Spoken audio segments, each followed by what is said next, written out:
Gary here again, reporting from pitch. It's been a busy week, and today we're here at Frugi,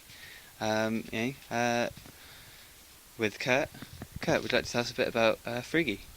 Well, Frugi started in 2004. We started the business from our house in Constantine in Cornwall. My wife and I, just two of us then, with one computer. We were called Cut for Cloth then. Since then we've rebranded and called ourselves Frugi, and we do children's clothing from 0 to 8 years. Brilliant. And cut the cloth. What was the start-up idea for that? Cut for Cloth, we originally designed clothing for babies that wore washable nappies. And washable nappies are slightly bigger than disposables, they're a lot bigger than disposables. And we had quite a fat baby, and our baby couldn't fit into most of the mainstream clothes. And we thought, oh, where can we get clothes that are going to fit over this nappy? So we searched the internet, couldn't find any really, and thought, well, there's a reason to start a business there. There's loads of people looking for clothing that would fit over washable cloth nappies. Maybe we could do that. So we got on the net, found a manufacturer, and started a company called Cut for Cloth, making clothing to fit big fat babies with big fat nappies. Fantastic. So you started off with quite a small sort of niche product, and now it's a bit bigger than that.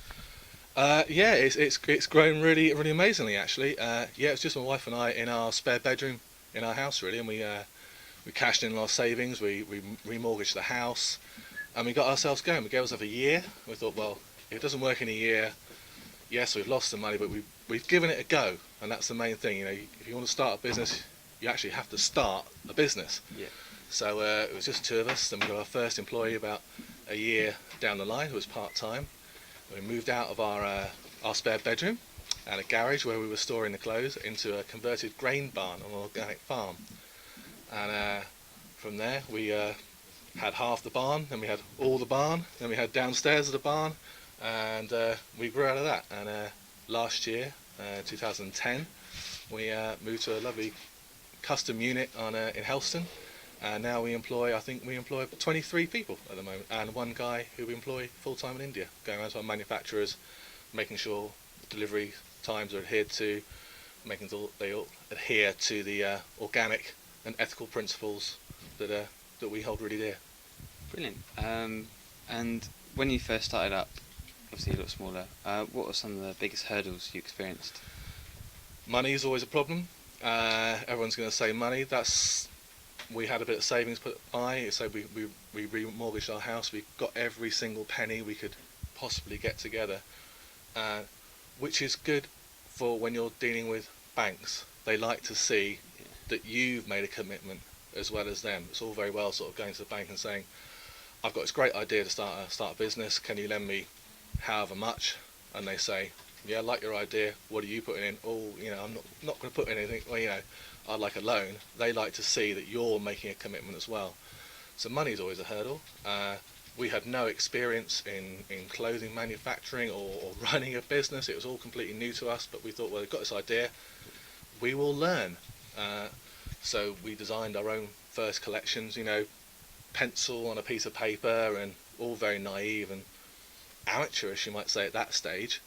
But we had a very understanding manufacturer who said, okay, we know what you're doing. They had great ethical principles, all organic cotton, of course, that's what we do, and they helped us with the design, and we got our first collection in, and away we went. I mean, we got the first collection in, we stored it in a garage. Garage had a leaky roof. It rained, loads of stock got wet, so there's loads of little obstacles to get over, but the first one is it's a psychological obstacle of actually starting. And once you say, I've got this great idea, to actually start doing it, and as soon as we're doing it, and then before you know it, you're doing it, and you're running a business. Fantastic. And I guess that the learning of running a business takes quite a while. Do you think something like a course that you could have gone on at an early stage, which could have taught you some of those business skills? I think having a course to go on that's going to teach you some of the core basic business skills is a really handy thing to do. Obviously, we learned it and made mistakes, and some of those mistakes people are going to be able to tell you about if you're going to go on a course, and also like the basics of dealing with banks, how to present yourself, putting on a suit, making it professional, and just some of the core skills you're going to need, which are all very well having your idea, but it's the finances and the Excel spreadsheets of running a business that sometimes you miss when you're wrapped up with the enthusiasm of your idea. And of course, such as the one we're talking about, is it's a fantastic learning thing to get some of those core basic ideas to sort of bring you down to a level saying, well, if you want to start a business, it's all very well having a great idea, but you're going to need to do this, that, and the other just to sort yourself out. Definitely, and it obviously takes a lot of drive and focus as well. You've got to have the passion. You've got to, if you're going to start a business, you know, if you're not interested, if you're going to start a business selling nuts and bolts, you know, to a nuts and bolts factory, you've got to be really into nuts and bolts. No point in just thinking that would be a good idea, I'll do that, because you're not going to have the passion that goes with it. Obviously with Frugi, it's organic cotton, ethical clothing, you know, I live it, and you've got to live it and put the work in and put the hours in. You'll find yourself, if you're really passionate about it, working all the hours, then some more, checking your emails at midnight, working away, and that is what will convince other people. If you have the passion about your business, they'll think, well, hell, they're interesting, they're really keen about what they're doing, and they will listen that little bit more. Brilliant. And now that you're set up and running a business, what do you see as the main benefits of being in the position you're in now, running your own business?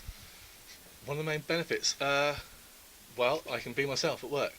I can have a laugh, watch the business grow, see other people grow, see how things have developed, and you sort of sometimes you take a step back and you go, this is good, you know, we're employing all these people, not only in this country, but in our manufacturers, primarily India, Turkey and Portugal. A lot of people rely on Frugi now for their income, which is great. I'm not saying they wouldn't have had income without us, but they're here, and part of it, hopefully feel the passion. And you look around and think, these people working for Frugi, they get it, they're on board, they drive us and drive themselves as well. Brilliant. And what do you see as the future for Frugi?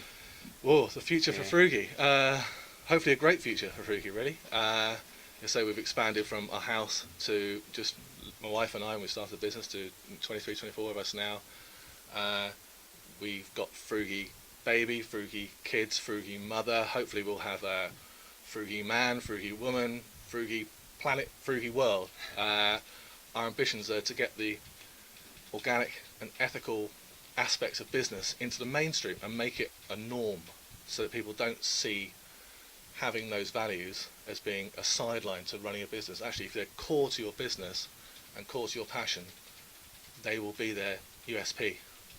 Fantastic. I think at this point I'd like to get your opinion on my own product that I'm trying to get out there. I'm just going to grab Have a Dragon's Den moment, shall we? Yeah. Okay. So this is That's my sad umbrella. Okay. If you wouldn't mind having a go. Oh. Well, yeah, that's an interesting concept. What do you think of that? Would you buy? Would I buy an umbrella full of confetti? Yep. It might be a very, very good idea for wedding days when it's raining. That's exactly what Tom said. I think that's Really? my It's my a niche market. It's a niche market. There's plenty of people that get married in the rain. I guess I could do a Frugi, go niche and like expand it. I've already got some ideas about how to develop the product. Yeah, cool. Using some like string system so it doesn't fall on the floor. You could have something catching the confetti so that the vicar or wherever you're getting married doesn't get annoyed with confetti on his. It's a goer for you.